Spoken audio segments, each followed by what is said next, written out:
Assalamualaikum warahmatullahi wabarakatuh. Selamat pagi, salam kebajikan, Om Swastiastu, Namo Buddhaya.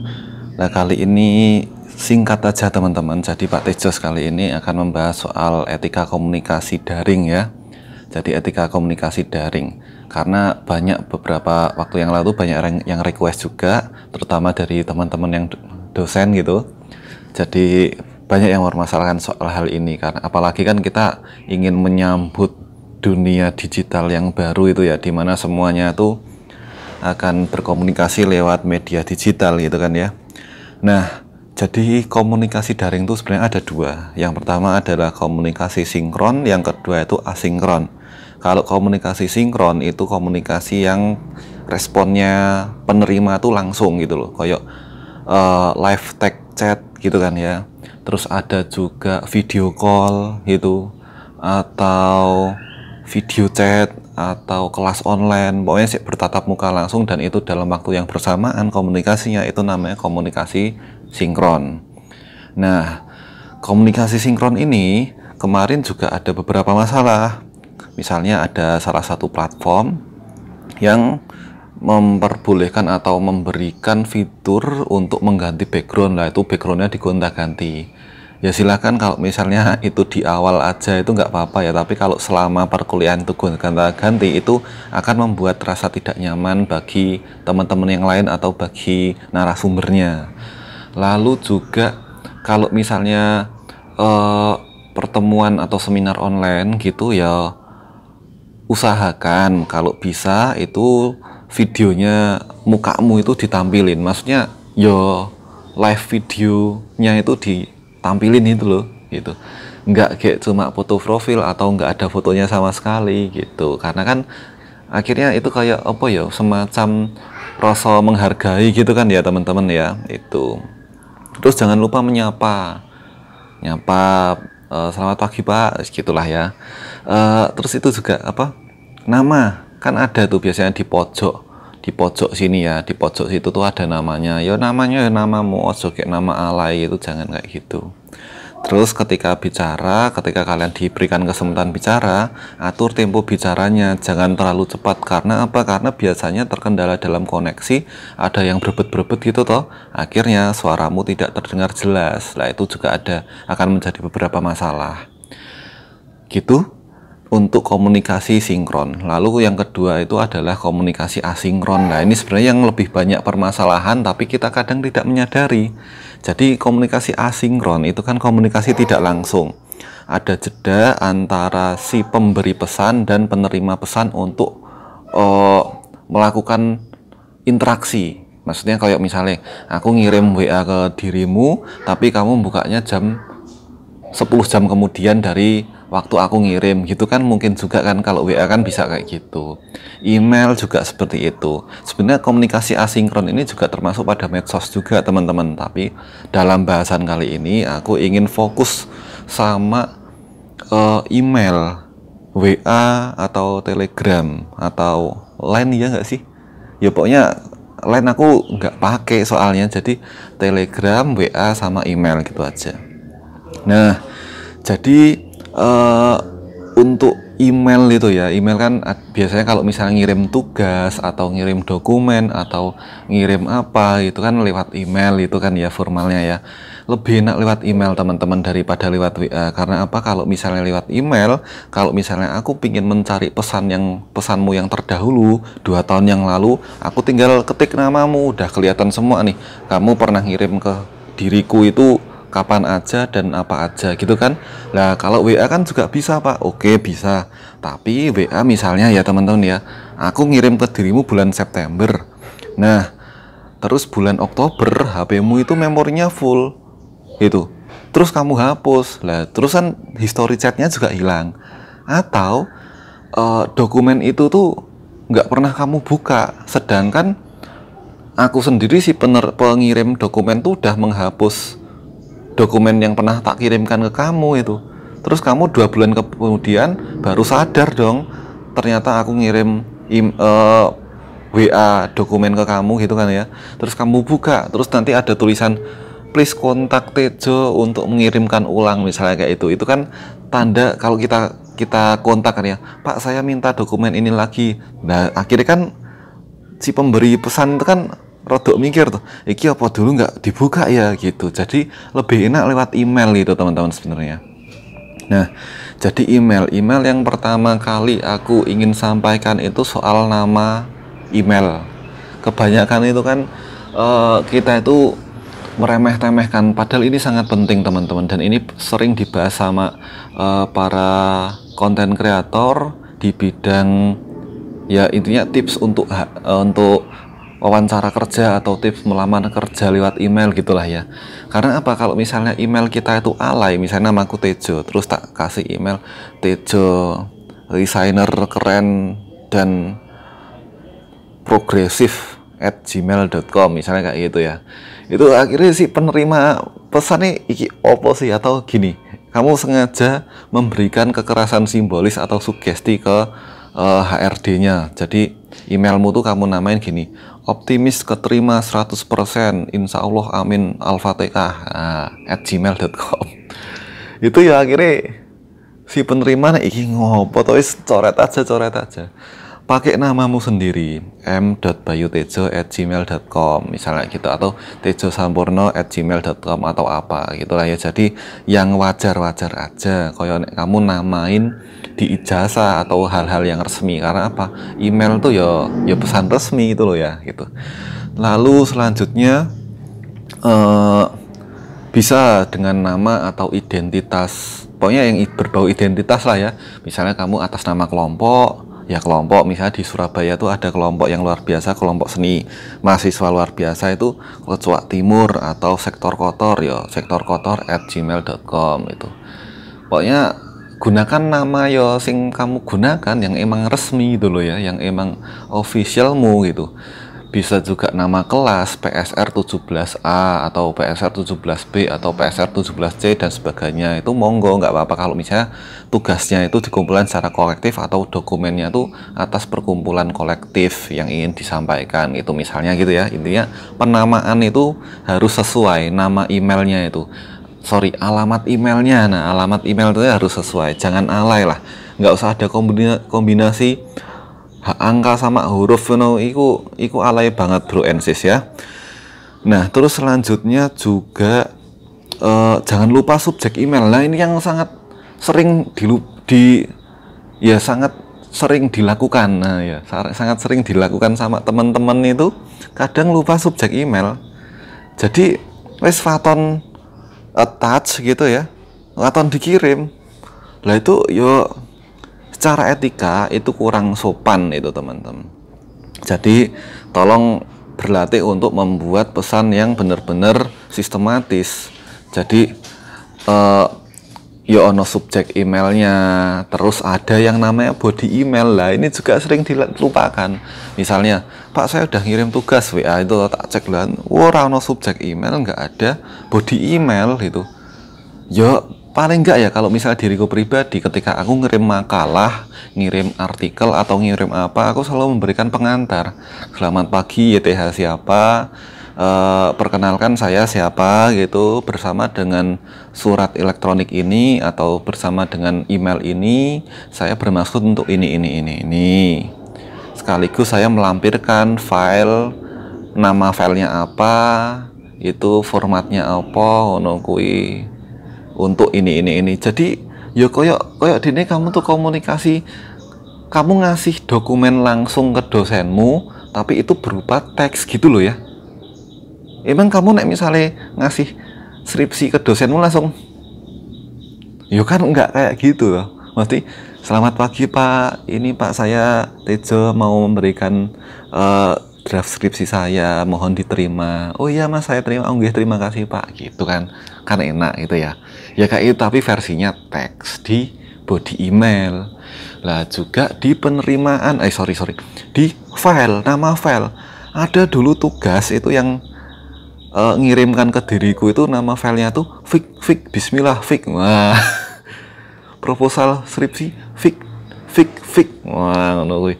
Ya sing apik lah, misalnya M Bayu Tejo S, strip, nama, judul artikel atau isi dokumen atau apa, ngono kuwi. Jadi penamaan file itu juga harus diperhatikan. Itu untuk semuanya, nggak hanya untuk komunikasi sama dosen, semuanya. Apalagi ketika kamu daftar kerja, nek kamu daftar kerja tapi filenya cuma kamu namain 1.pdf, 2 PDF, 3 PDF gitu, ya kita juga males dong untuk membukanya, itu untuk sortirnya ya males gitu. Jadi hargailah orang lain. Nek misalnya kowe kitchen pengen dihargai gitu ya teman-teman ya. Selanjutnya, nah bisa juga signature ya. Signature ini nek menurutku ya penting juga itu. Oh ya, jadi body email itu ada salam pembuka, perkenalan gitu-gitu, terus inti message atau inti pesannya itu apa, terus ada ganti salam menutup. Atas perhatiannya diucapkan terima kasih atau mohon konfirmasi apabila sudah menerima pesan gitu. Atau mohon konfirmasi apabila file bisa dibuka dengan baik atau gimana lah, monggo gitu. Nah gitu kan ya.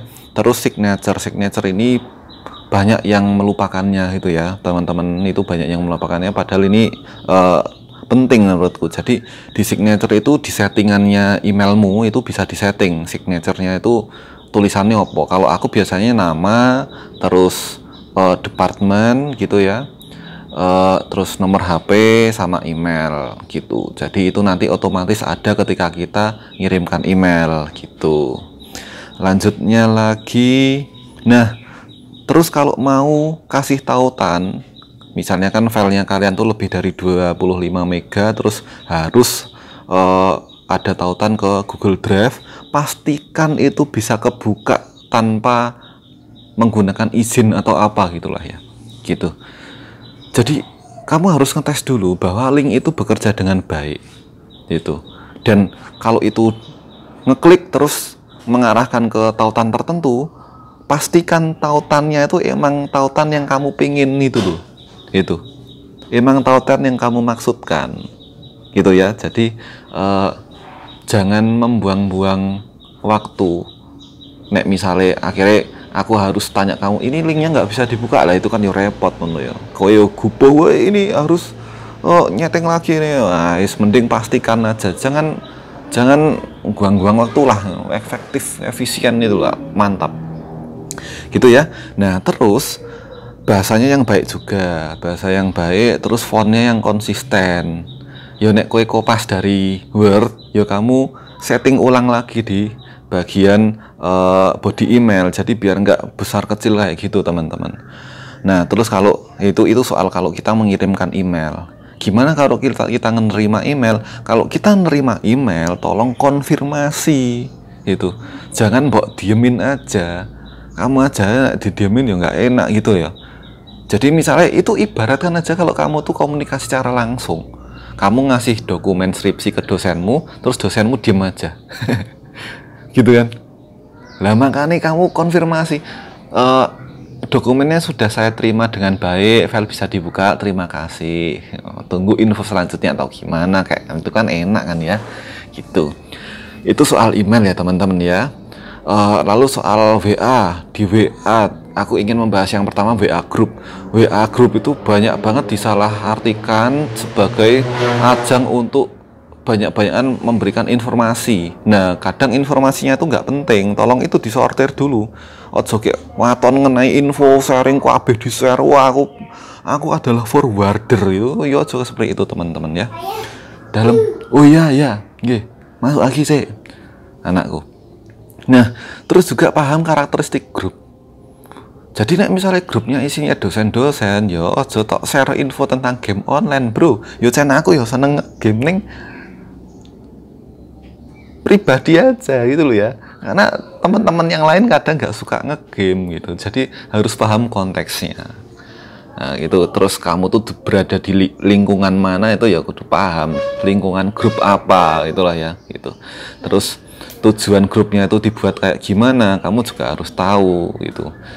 Grup sharing soal skripsi, kamu malah nge-share film box office. Oke, sebenarnya itu nggak masalah, tapi itu akan menjadi masalah apabila di dalam grup itu ada beberapa orang yang maksudnya yang emang saklek tujuannya nek grup skripsi gitu. Jadi daripada menimbulkan kesalahpahaman, lebih baik dihindari gitu ya teman-teman ya. Lanjutnya lagi Nah, terus kalau WA pribadi, nah ini jujur ya teman-teman, kalau aku pribadi sebenarnya nggak masalah, tapi mungkin ini bisa kalian pertimbangkan untuk, nah ketika kalian tuh kontak dosen yang udah senior atau dosen yang sangat terhormat, misalnya profesor atau pejabat-pejabat, nah itu ada etikanya juga.